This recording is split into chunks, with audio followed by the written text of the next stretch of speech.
जय भीम। मैं करुणा वानखेड़े। मेरे पापा यहाँ पर सचिव हैं, राजेश वानखेड़े, मऊ के। बहुत ऐतिहासिक जगह है ये। यहाँ पर B.R. अम्बेडकर का बचपन गुजरा है। यहाँ की देखभाल करना मतलब बहुत बड़ी बात होती है कि यहाँ की देखभाल पापा कर रहे हैं, राजेश वानखेड़े जो कि सचिव हैं यहाँ के। और अच्छा भी लगता है, एक पॉजिटिविटी आती है और एक इंस्पिरेशन मिलती है कि वो ये काम कर रहे हैं। पापा के साथ यहाँ की कमेटी जो है, जो कि बहुत ही अच्छे से काम कर रहे हैं, मतलब पूरा डिवोटी होके यहाँ पर काम कर रही है। तो ये अच्छा लगता है यहाँ पर देख के कि अभी ये जो स्मारक है वो डेवलप हो रहा है और इसकी देखभाल ढंग से हो रही है। तो ये देखने में भी और इसके मतलब एक मोटिवेशन आता है इसके बारे में जानने के लिए। जय भीम। मैं सुरेश कुमार मजदे। मातृभूमि मऊ है मेरी, बाबा साहब का जहाँ जन्म हुआ। मुझे बहुत गौरव की बात होती कि हम लोग यहाँ पर बाबा साहब के जन्म के स्थान के पास में रहते हैं। वो बाबा साहब जब आए थे तो हमारे पिताजी उनके साथ में, ये हमारा ग्रुप फोटो सामने ही लगा है। मेरे पिताजी संतूराम बजदी जी वो भी बाबा साहब के साथ में बैठे हुए हैं। और बाबा साहब के ने जो हमारे को 3 दिया था मंत्र दिए थे कि हम संगठित होना, शिक्षित होना है और संघर्ष करना। तो हम बाबा साहब के मिशन को सभी लोगों के सामने ये बताते हुए बाबा साहब का मिशन चलाते हैं और बाबा साहब के संगीत के गाने गाते हैं। हमारे एक ग्रुप भी है जो आयोजन करते रहते हैं समय समय पर। बाबा श्रद्धा सुमन हम चढ़ाते हैं, देवताओं से पहले मनाते हैं। बाबा श्रद्धा सुमन हम चढ़ाते हैं। बाबा ने हमें संविधान दिया जिसका कोई मोल नहीं। बाबा ने हम पे एहसान किया, संविधान बनाया हमें। सब अधिकार दिए बाबा ने, आज उनके नक्शे कदम पर चलते हैं। जय भीम, जय भीम, जय भीम, जय भीम, जय भीम, जय भीम, जय भीम, जय भीम।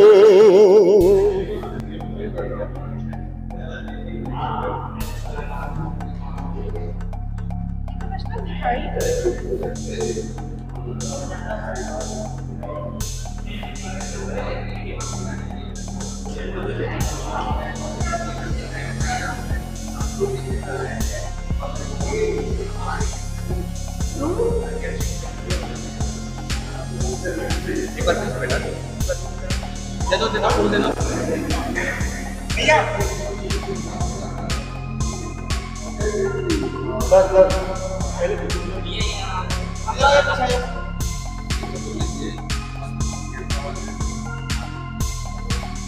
नमो तस्सै भगवतो अरहतो सम्मा सम्बुद्दस्सै।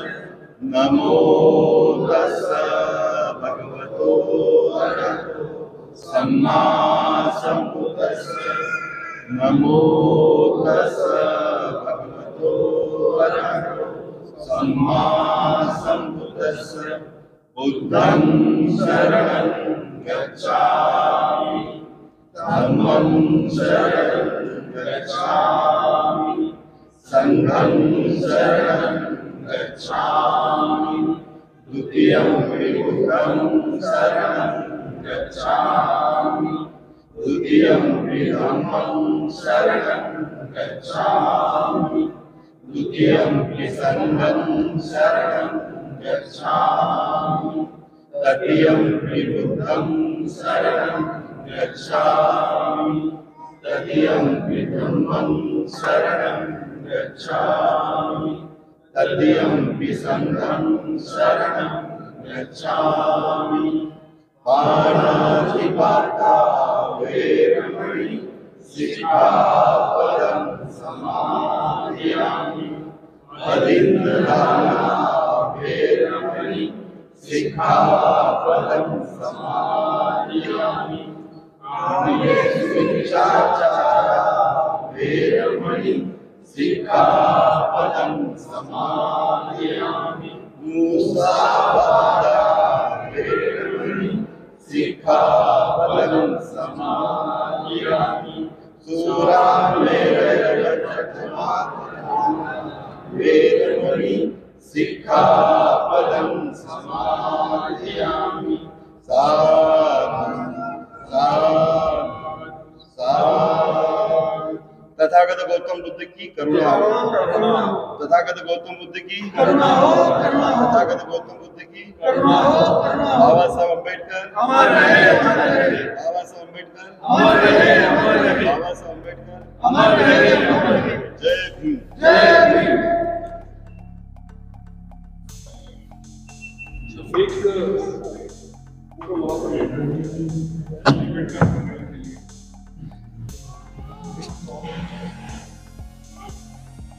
जय भीम। आप लोगों का बहुत स्वागत। मेरा नाम राजेश वानखेड़े है।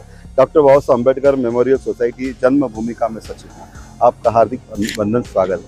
आप यहाँ पर महू मतलब कि मिलिट्री हेडक्वार्टर ऑफ वार, इसका शॉर्ट फॉर्म महू है। यहाँ पर आप बाबा साहब अम्बेडकर जी की जन्मभूमि आप देख रहे हैं। ये भव्य स्मारक संगमरमर का बना पूरा। आइए आपको मैं विजिट कराता हूँ। यहाँ पर आप देखेंगे कि यहाँ जितने भी दर्शनार्थी आते हैं वो यहाँ पर अपनी एंट्री करते हैं। एक ऐसा भी दौर आता है कि जितने बड़े बड़े अधिकारी या देश के बड़े बड़े चुनिंदा लोग रहते हैं वो भी यहाँ एंट्री करते हैं और ये संदेश देना चाहते हैं कि यहाँ अगर स्मारक में कोई भी आए तो कम से कम यहाँ के नियमों का पालन करें। जन्मभूमि पर देखेंगे आप कि ये सामने रेलिंग लगी है। इसके पीछे की जो 22,500 स्क्वायर फीट ज़मीन है वो डॉक्टर बाबा साहब अम्बेडकर मेमोरियल सोसाइटी को लीज पर मिली है, जिसके ऊपर मध्य प्रदेश शासन ने यह सुंदर स्मारक बनाया है। आइए आप यहाँ हम लोग इस जगह पर अभी 4-5 दिन के अंदर ही हम ये वाला हिस्सा डेवलप होने वाला है। यहाँ तथागत गौतम बुद्ध की बड़ी प्रतिमा आने वाली है। ये पूरा कारपेट ग्रास रख के ये बहुत सुंदर सा बनने वाला है। यहाँ आप देखेंगे कि सामने की तरफ लोग वहाँ चप्पल जूते उतार कर यहाँ पानी निकलता है। यहाँ पर यहाँ से यहाँ पैर धोने के लिए ये जगह है यहाँ पर। यहाँ से फिर उसके बाद आप अंदर एंट्री करते हैं। यहाँ आप देखेंगे कि हमारे यहाँ स्मारक समिति ट्रस्ट के जो लोग हैं और यहाँ पर जो सेवा देने वाले हैं, दिनेश जी है हमारे, दिनेश सोनोने जी यहाँ सब कोऑर्डिनेटर है, जाधव जी है हमारे भालेवाड़ीकर जी है, आदरणीय अशोक मजदे जी है, मैडम हमारी दीपाली वाघमारे आप यहाँ पर कोऑर्डिनेटर हैं, संजय वानखेड़ जी हमारे अहिरवार जी है, प्रकाश निकले जी एडवोकेट आप ट्रस्टी है, अरुण इंगड़े जी है, राजू अंबरी जी संपर्क का काम देखते हैं। आइए हाँ, यहाँ पर जो है ये हम सावित्रीबाई फुले साहित्यिक केंद्र जो हम लोगों ने बनाया है, इसमें ऐसा है कि हमारा कि अगर आदमी किसी के पास में अगर पैसे कम भी हो, खास इसका उद्देश्य यहाँ से कोई सेल करना नहीं है। यहाँ बाबा साहब अम्बेडकर जी की बहुजन विचारधारा को आगे बढ़ाने का प्रयास है, जिसके माध्यम से अगर किसी के पास 70 रुपये और 100 रुपये किताब पसंद है तो वो भी किताब हम उनको प्रोवाइड करते हैं। आइए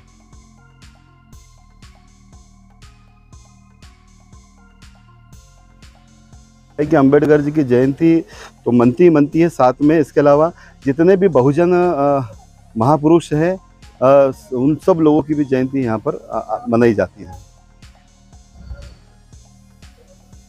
आइए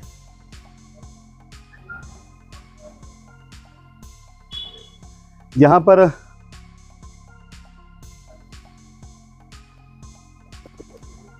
यही स्मारक आइए यहाँ पे रख दो इसमें।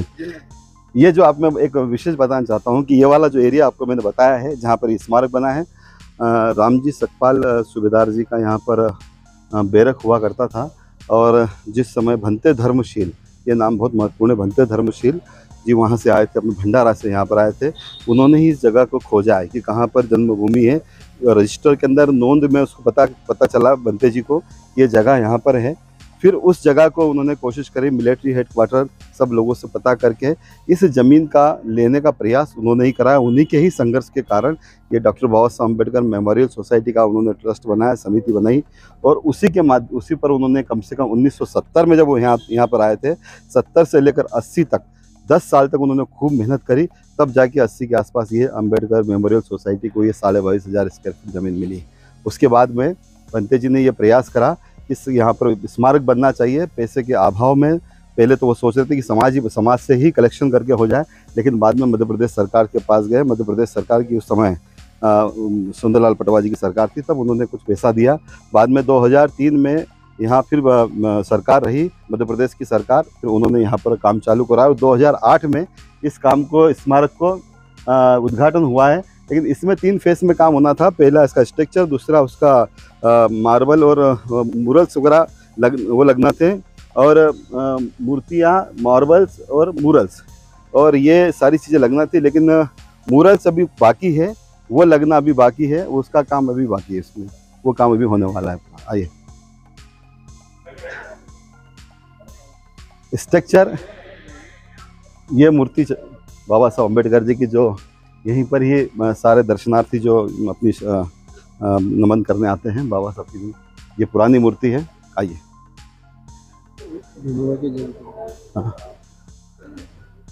आज माता भीमाई की जयंती भी है। आज हम सब लोगों ने यहाँ उनको नमन किया है। यहाँ पर सभी महापुरुषों की जयंती, पुण्यतिथि वगैरह का कार्यक्रम करते जाते हैं। आइए, उस समय पहली 14 अप्रैल आई थी, तो सब लोग यहाँ जो नमन, जिसको जो ठीक लगा, उन्होंने, किसी ने कुछ रखा, किसी ने कुछ रखा, और वो बहुत ज़्यादा कुछ दे। आइए आइए आप ये हम आपको ये मुख्य जो हाल है, ये आप सामने देख रहे हैं, ये यहीं पर बाबा साहब अम्बेडकर जी के अस्थि कलश रखे हुए हैं। आइए दिखाऊंगा आपको।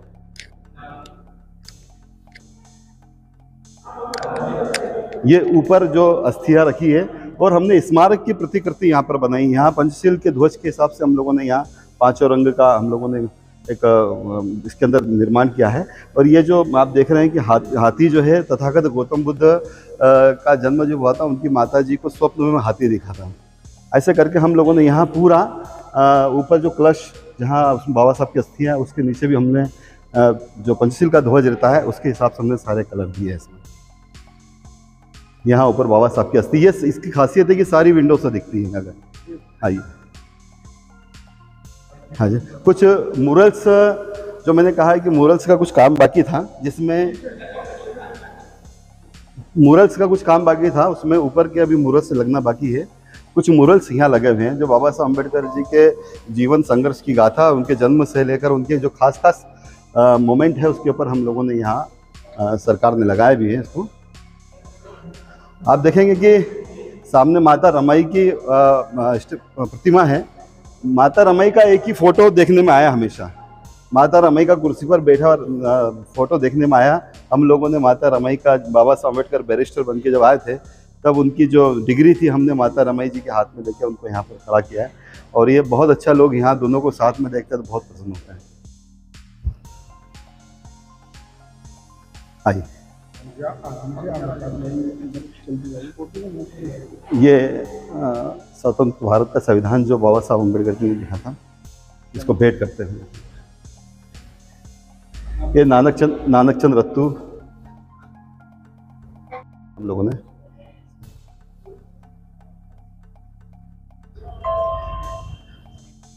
या औरंगाबाद पीठ जो उसका मराठवाड़ा है।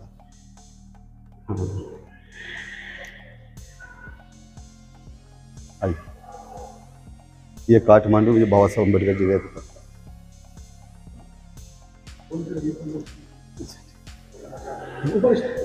अच्छा, ये डॉक्टर बाबा साहब अम्बेडकर जी का ये हिंदू सहित पारित करने वाले थे, ये मंत्री पद की शपथ वाला है। आइए,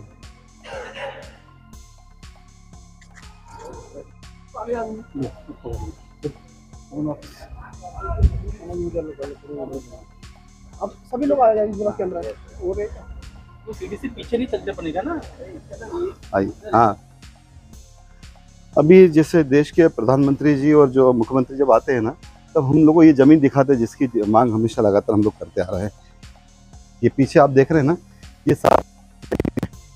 ये पीछे वाली जो 7 एकड़ ज़मीन है, इसी की मांग लगातार हम लोग करते आ रहे हैं। आप देख रहे हैं पीछे तक जगह है, ये सरकारी ज़मीन, सेना की ज़मीन है।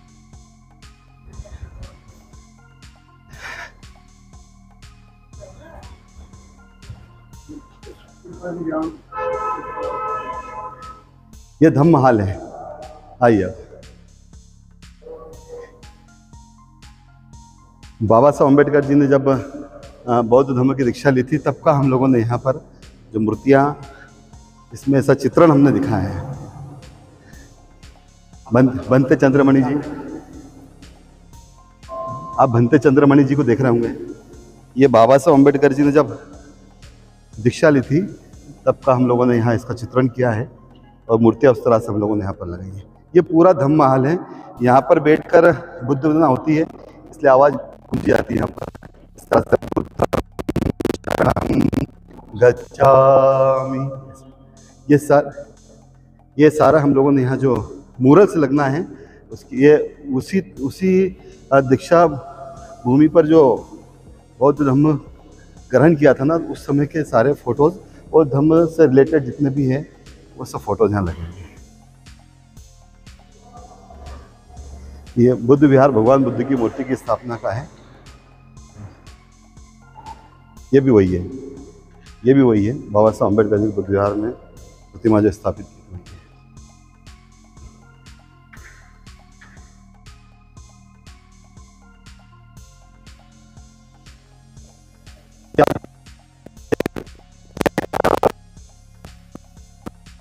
बजट बनाया 2 करोड़ का, जिसमें बाबा साहब अम्बेडकर जी के संघर्षों का तो है ही है, साथ में उनके आंदोलन का भी यहाँ पर मॉन्यूमेंट वगैरह लगना है। साथ ही साथ अभी हम ऐसा कर रहे हैं कि जिसमें बाबा साहब अम्बेडकर जी ने लोकसभा में जो सभी वर्ग, मतलब समग्र अम्बेडकर जो कार्यक्रम 14 अप्रैल को हम लोग करने वाले हैं, समग्र अम्बेडकर साहित्यिक सम्मेलन, उसकी भी थीम वही है। यहाँ एक और गैलरी बनने वाली है जिसमें हम लोग बाबा साहब अम्बेडकर जी के नेशनल इंटरनेशनल लेवल पर उन्होंने लोकसभा में उसमें जो बोला है वहाँ से कंटेस्ट लेके हम इसकी यहाँ पर गैलरी लगाने वाले हैं। आइए, ये समता सैनिक दल के साथ बाबा साहब अम्बेडकर जी आज ये मंत्रिमंडल का आवास, ये पूना पैक्ट का आपको ध्यान में होगा, ये येरवाड़ा जेल वाला 1932 का। आइए,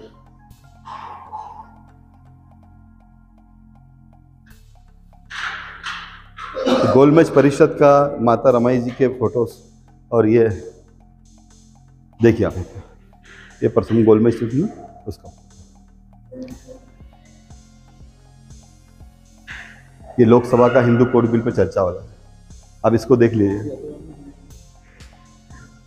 आइए, बाबा साहब अम्बेडकर जी एक बार यहाँ पर 2-3 गांव ऐसे जहाँ पर दलितों के साथ कुछ अत्याचार हो रहा था, उसमें उस सिलसिले में कोर्ट में जन्म के बाद में तभी वापस एक बार और आए थे वो यहाँ पर। यहाँ आने के बाद में ये इंदौर का रेसिडेंसी का एक फ़ोटो है जहाँ शासकीय अधिकारी का नेता लोग रुकते हैं ना, वो जगह है यहाँ पर, मंत्री मिनिस्टर रुकते हैं वहाँ की जगह है। यहाँ बाबा साहब अम्बेडकर सरकारी रेसिडेंसी में रुके थे और कोर्ट में केस लड़ने के लिए आए थे। उसके बाद वो एक बार यहाँ जरूर आए थे, यहाँ पर भी आए थे और इंदौर में। ये कार्यकर्ताओं के साथ कर्नाटक में बैठे हैं। यहाँ हम लोग जैसे अभी कोरोना के कारण हम लोगों ने बंद कर रखा है, यहाँ पर जितने भी दर्शनार्थी आते हैं उन लोगों को फ्री फूड अवेलेबल करते हैं हम लोग। अब उनके यहाँ जैसे आसपास कैंट एरिया होने के कारण आसपास क्या है कि 4-5 किलोमीटर तक कोई जगह नहीं, रेस्टोरेंट वगैरह नहीं है, तो जितने भी दर्शनार्थी आते हैं उन लोगों को फ्री फूड अवेलेबल हम लोग यहाँ कराते हैं। वापस इसको चालू कर रहे हैं, कोरोना के कारण इसको बंद।